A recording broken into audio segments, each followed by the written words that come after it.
Okay, good evening, everybody. Let's go ahead and get started. Let me know if you can hear my audio and see my screen in the chat box. Just give me a little Y or a yes there. Just let me know that you can indeed hear me. I hope everybody's having a pretty good evening so far. Hopefully your trading's been good today. We had our FOMC meeting. So some crazy stuff happened in the market, but hopefully all good. I know we made money this morning. That was awesome. Had a really good trade opportunity with a couple of pairs. We'll recap some of that this evening, and in addition to going over the COT report and looking for some longer term setups as well, and swing trade opportunities. So I'm excited. We're going to have a good webinar tonight. Let's go ahead and go over our disclaimer. As always, I just need to remind you guys about the risks involved in the market. You can lose all or more than your initial investment if you're not careful. So please be aware of how many pips you're risking on each trade, how big your lot size is, and ultimately how that would affect your account if you were to lose money. So make sure that you're going through that process each and every time that you take a trade. All right, guys. So fun stuff. In fact, let's recap the news events and the things that transpired today in the market. So obviously the Federal Reserve raised the rates, the Fed funds rate specifically 0.75%. That was the expectation. So nothing too crazy happened in the market other than just normal volatility that you would see across stocks, currency pairs, commodities, you name it. So most of everything was just kind of just followed the expectation, right? So even when rates, it's always interesting, when I was newer to trading, I always kind of thought, hey, oh, they're raising rates today. Oh, like watch out, like it's going to be a big deal, or they're lowering rates today. But the thing is, if it was already expected and you knew to the quantity or the amount that was the expectation, and it happens according to that expectation, then the markets don't react as crazily as they would in another scenario, and that other scenario would be, if the markets don't play out to the expectation, that's when things kind of go crazy. And so, if you look at, for example, the euro dollar today, yes, there was volatility. Let me see if I can pull it up here. So you can see this spike right here. This is the FOMC news event, but let me put things in perspective here. So this is where the market was at the beginning of the news event, like just as the market was starting the news. I guess it was right here, actually. That's where it started. This is where it is now. So how many pips off are we? I don't know, like 60 pips off. That's not a crazy amount of pips to be off from where the market was earlier, right? So so basically my statement here, or what I'm trying to indicate, is you have this big swing up that was it. Yes, to be fair, that is 100 pip swing, and then it comes down 168 pips, but we're only 50 pips away from where the market was when that news event actually happened. So yes, there's a spike back and forth, big swing of liquidity back and forth, but let me put it in another way. Let's say they had not raised rates, or they had raised rates to a lesser amount, or to an amount that's even more than the expectation. You're not going to have moves like this. So this is an expected type of move. It's like, oh, okay, business as usual, go back and forth pretty quick. That's an expected type of news event. The kind of news events that everyone's like excited for are the ones that are just like this, and they just keep going, right? They just go like that. That's the kind of news event where if you see that type of thing, something happened that wasn't priced into the market, because the market has already priced in weeks ago, months ago even, where the market's trading right now. based off of where those rates were going, where they've come from. So had the markets gone a different direction, or had they announced something different, you would have seen a move more like that or in the opposite direction. Nonetheless, as you guys know, I don't trade news, right? There's plenty of money to be made outside of news events. Plenty. In fact, I would say more.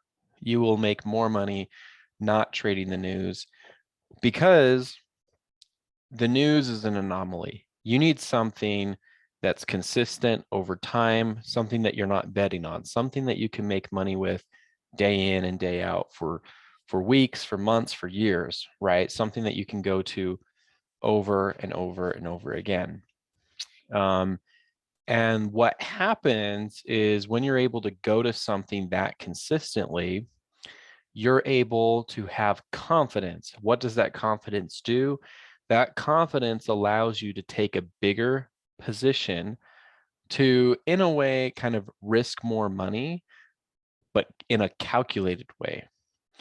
And because you're risking more money in a calculated way, you're subsequently making more money on a relatively smaller move than a news event. And it's because you have confidence. How many of us have a lot of confidence going into a news event? I think today there was a little confidence knowing like, hey, there's going to be a rate statement. It's going to be 0.75% increase, but it's not like a for sure thing. I mean, nothing's for sure, but we had some confidence. But I mean, how many news events out there are we just like, man, I just know, no, they're going to go with a 0.75% interest rate hike, and there's no other way it could be any other way. Most of the time, I'd say we don't have that type of confidence. And again, that's why I choose to avoid the news. Also, most strategies that you create or strategies that you learn from me or from other folks probably will perform better. I know mine will. Mine will perform much better when there's not a lot of news. That's why one of the big rules of the banker's close strategy is that, hey, don't trade when there's news, when there was news 12 hours ago, within the last 12 hours, or if there's news coming in the 12 hours to come, right? So, that's why I really like I like what I do, right? I think we do really well with our strategies because we avoid the news altogether. I mean, we avoid the announcements. We still have to work with it. Like, this rate statement will have ripple effects over the next several weeks and months, but it's not like it's going to affect and have massive sticks for the next several days. Let me actually give you one last scenario here. Let's say that the Federal Reserve had raised the rates to a different amount other than the expectation. There's a good chance I would probably avoid a lot of currency pairs for the next several days, because in my experience, if they do something that's unexpected, it will take several days to price into the market the new expectation. So you'll see massive volatility in the market that in a lot of ways will invalidate a lot of trading strategies, which is why I would much rather stay out of a lot of currency pairs that are affected that way. So anyway, that's just my 2 cents on that, because I have traded several different news events in the past. I've had days where I've traded news, I've been right, and yes, you make a killing. But I will be honest, I would say when I'm the type of trader where I'm just in the middle of the announcement, where I'm speculating the announcement, most of the time I've lost money, to be honest, if I'm speculating this. So again, that's why I focus on what I know best. I focus on the things that work for me, right? Okay, so that was fun day today, right? And let's actually recap, just while we're here, our trade this morning, right? We bought the Euro franc this morning for the banker's close opportunity. This was a quick, let's see if I can go to a 1-minute chart and see this. Yes, right here. So here it is. So we bought, let's see, the bankers close hours started right here. This was our webinar this morning. And here's the end of the hour right here, bankers close hour. And I'm going to zoom into this. So right at the opening of the hour, the signal was already there. We were already pushing through the lower Bollinger Band. That's a signal to buy as long as there isn't any news associated with this pair. Yes, there was dollar news. FOMC rate statement is a dollar news event, so I felt comfortable trading this. In addition to that, I mentioned that I had back tested this currency pair over the last several months, looking at all the different rate hikes. On the days that there were rate hikes, I noticed that this trade did just fine, just like it did today. And so I felt confident going into our trade today because I had done my research. And in addition, just because the strategy does work. But I wanted to see how it performed historically in relation to an FOMC meeting and a rate statement. And it did pretty well. So anyway, so back to this. So yeah, puncture in the lower Bollinger Band, no news an hour before the London market closes. I had an opportunity to buy here. We bought several positions in here. In fact, let me plot my trades so you guys can all see this to show you I'm not, for those in the recording, I know you were there this morning, Sam, so you probably caught a lot of this, but for those of you that weren't there in the recording, check this out. No, we absolutely did. Here they are. So here's all the trades we took. We made, most of our money was made just right here. You know, we just dollar cost averaged and we scaled into this opportunity, and then yep, just started coming up. Got out of most of it right here when it hit the mid Bollinger Band on a 5-minute. Did it keep going? Yes, we did have this guy right here. Made a little bit of extra money on it. However, you know, you could probably argue, hey, look, you could have made a lot more, but that would have meant that I would have needed to um, hold through the news event, and I didn't want to hold the trade through the news event. So I just, you know, sent out that alert about 20-30 minutes before the meeting, the FOMC meeting, and I just told everybody in the Telegram chat, you know, hey, close the trade, take your profits, and let's go. So, but really great. Like we pretty much bought at the bottom of the market today, you know, down here. That is pretty darn close to the bottom. I remember this wick right here. It happened so fast. I don't know how many people would have been able to buy on that wick. It was very, very quick. So like I said, we essentially bought at the bottom of the market and made our money pretty quick. I think it was a short webinar, you know, 40 minutes long. We were probably profitable and done with our trades, I think, within 30 minutes. So yeah, fun trading day there. And there were alternative currency pairs you could have traded. You could have done the exact same thing on the euro pound. Let's go check that out. Yeah, same thing. You know, you hit that lower Bollinger Band and you buy for the rest of the hour. Boom, you make your money in that banker's close hour. You could also trade probably the pound franc. Yeah, look at this guy. So my guess is if you were nimble enough, you could have bought on that wick. If not, this is an opportunity. All of this is an opportunity to sell. And then obviously by the end of the webinar, you'd be profitable on those trades. So just a fantastic banker's close opportunity. Really excited to see those profits kind of roll in today. All right, guys, I'm going to show you some stuff at the COT report.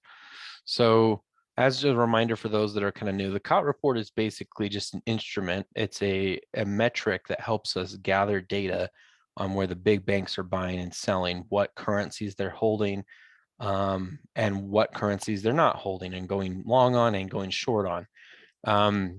It stands for commitment of traders. So the commitment of where people are trading essentially.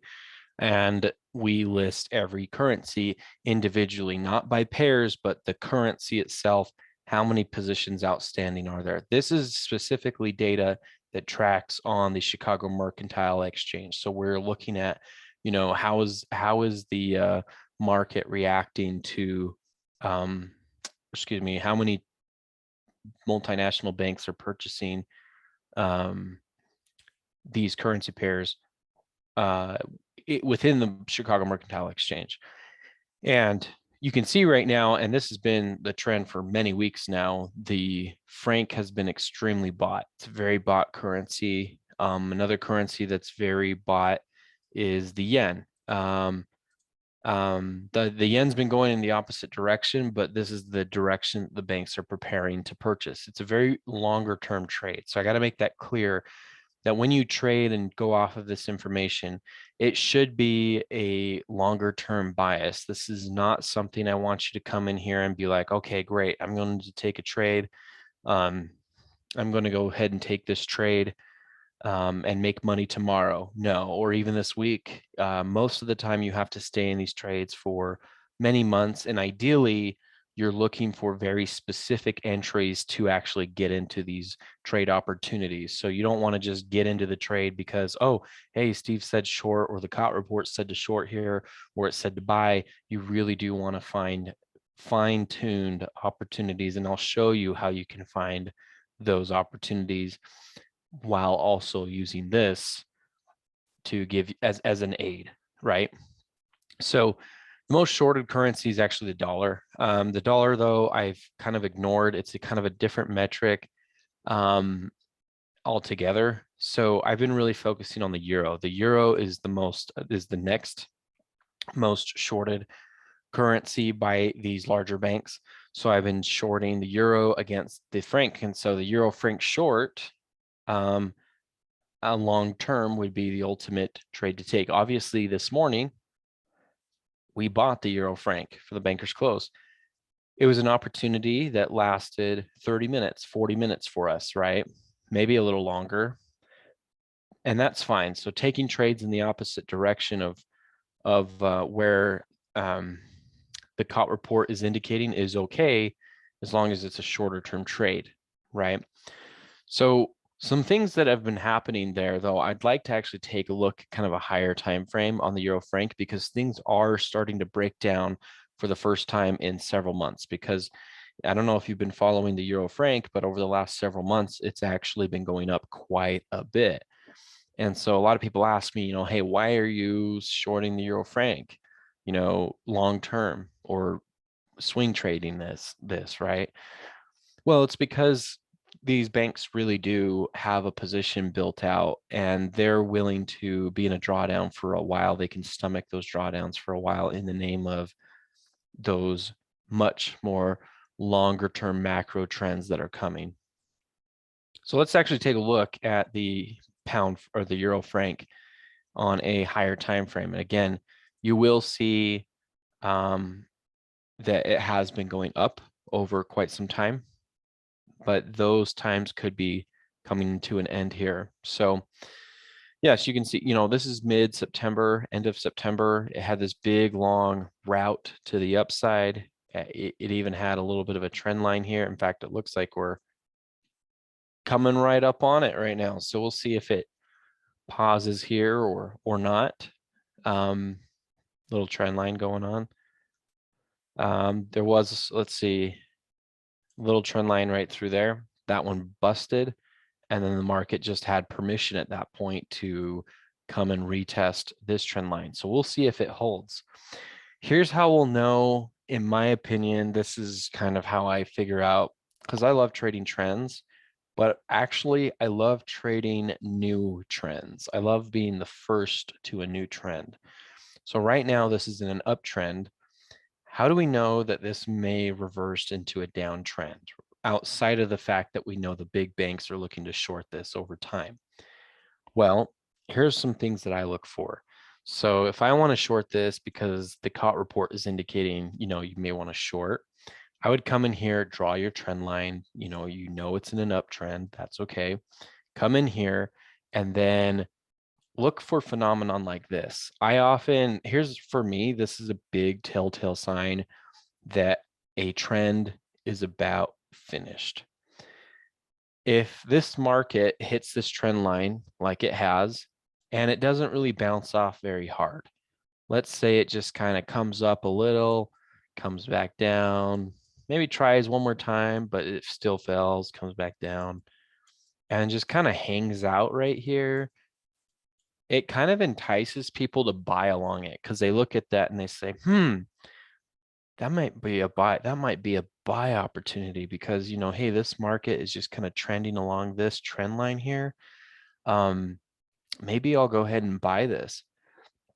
In reality, though, here's what's actually going on. The market is responding to this trend line. And in response, instead of taking a rocket ship to the upside like a good trend ought to, and when I say rocket ship, I just mean just a firm push back up. Instead of doing that, though, if the market just kind of comes down here and sticks around, that trend is in trouble. And for me, that's permission to start shorting, actually, even if the trend hasn't broken yet. You manage your risk well and you take small stops and have a big target on this type of phenomena, you could do fairly well on that type of a trade. You could put a stop outside of the most recent high type of thing and target 2, 3, 4, 5 times your risk if you see this phenomenon. Okay, now in all fairness to the bulls, let's say it does come back up tonight, we would probably want to see a nice solid run to this upside in order to maintain the efficacy of this trend line. If it does not do something like that again, you may want to start shorting this, especially because the banks have an interest shorting this too. Maybe we could have that same interest as well. Okay. That's one example of some stuff you should be looking for when you're trying to look for these swing trades using the COT report. Some other technical things you can do. Obviously, the most obvious one is, let's say you have your trend line here and the market does indeed bust through it. It actually comes through. That's not good for the bulls, right? It's better for the bears. Now, I don't like to sell the moment it pulls out of its trend line. And you probably know where I'm going with this, but I want you guys to figure this out on your own or kind of do something similar to what I'm about to show you. But I really like to take the trade when this market comes back up and retests that line. If it comes there, I like to sell and then it can come down. So it retests this old support line, the trend line, and it fails to continue. And then that is complete permission to short it, right? Complete permission, right? Now, you want to be even safer? Here's another little strategy. Here's your trend line. Let's draw some candlesticks. Let's say this thing does come down, comes back up to retest. And then you could short there. That's one option. Or what a lot of people do is they put a sell stop right there, just below that old support. And then when this market comes down again, they trigger into the trade right here. And then with the hopes that this type of thing happens, right? But this is your entry right there. Okay. That's the safest way. You might make a little bit less money with this trade opportunity, but it is the safest, in my opinion. The stop loss is an easy thing to do. You just put it on the outside of put it on the other side of the old trend line, which should be right here. That's your stop loss. Here's your entry to sell. and then you put a 2, 3, 4, 5 to 1 reward to risk ratio behind that trade. Because the reality is, if you get this right, you're the first person to the trend line. You're the first person to the party. You're the first person to see a trend before anybody else sees that it's a new trend. So that's why you can go for massive profits if you catch those correctly, right?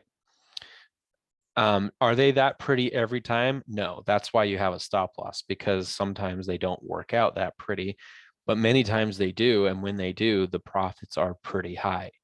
Let me go back to, let's say, in fact, I'd like to see an example of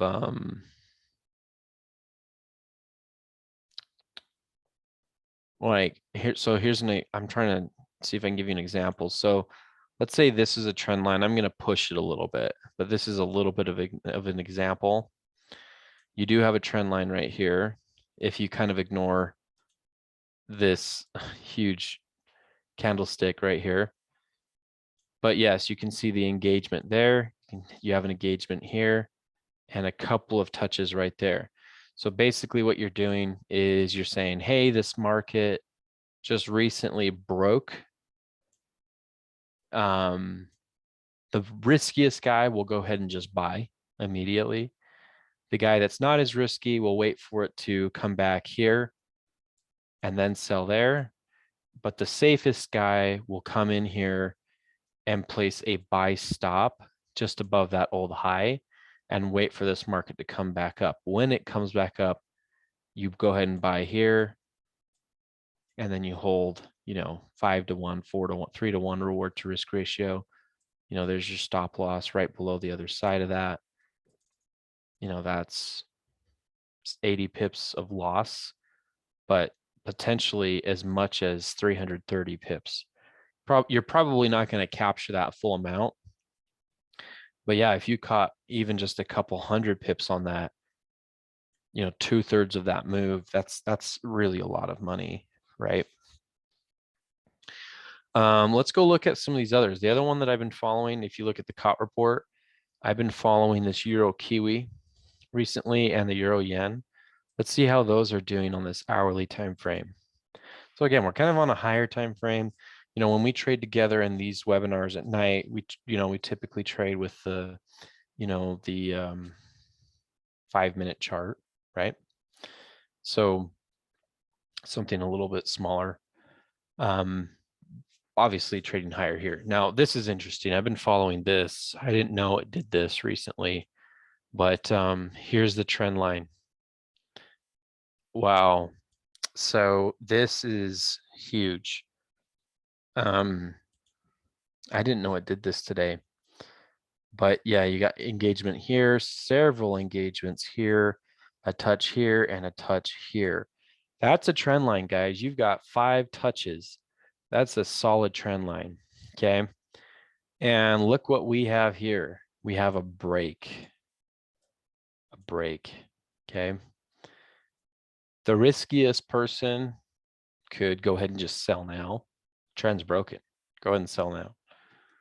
Somebody who's a little bit, maybe a little bit more cautious, maybe what you'll do is you'll place an entry to sell when this market comes back up to here, right? And then you could sell when it gets back up to there.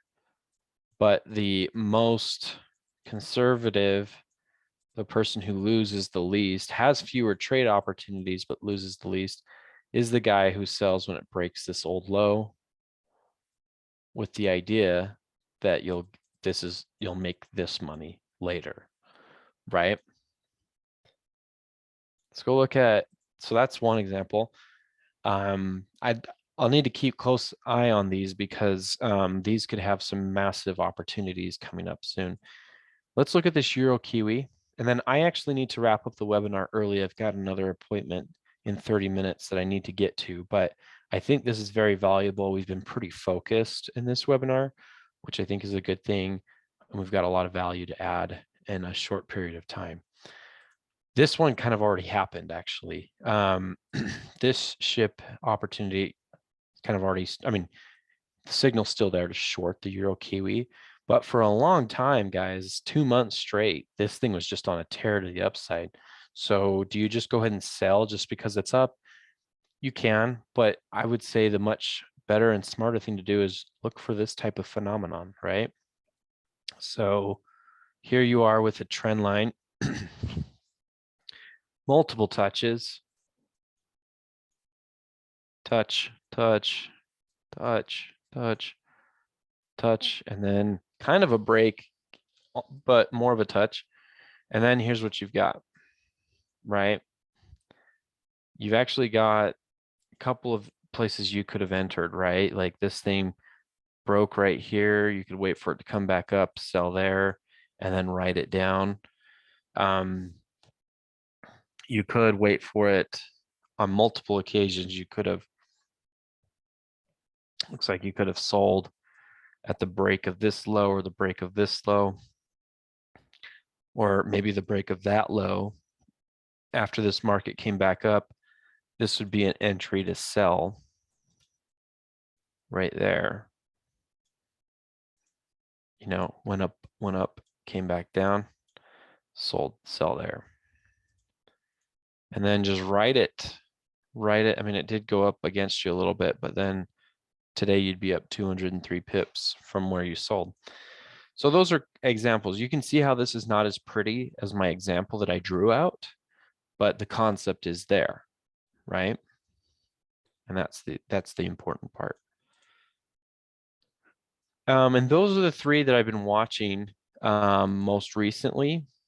So, I mean, we could trade the Euro Kiwi's already kind of started. So either the Euro Yen or Euro Franc are those other two that we should pay close attention to for more of a swing trade to longer term opportunity. So, but that's how I use the COT report. Let me put the COT report here in the chat box for anybody that wants it. So you guys can come in here anytime. Just click on the dealer tab here. I update this every week so that you for your use and my use to come in here and look for trade opportunities. You know, there's other combinations. You could trade the Euro Aussie short. That's another good one. The Euro against the pound, Euro pound short would be another option. You know, you can mix and match these, right? All right, guys, I think that is good. I'm going to go ahead and wrap up kind of early today, and we'll have our class in the morning, you know, bankers close bright and early. I guess not super, for me, it's kind of earlier, right? For most of you, I think it's kind of later, but anyway, guys, appreciate your attendance. Thanks for coming, and we'll see you tomorrow.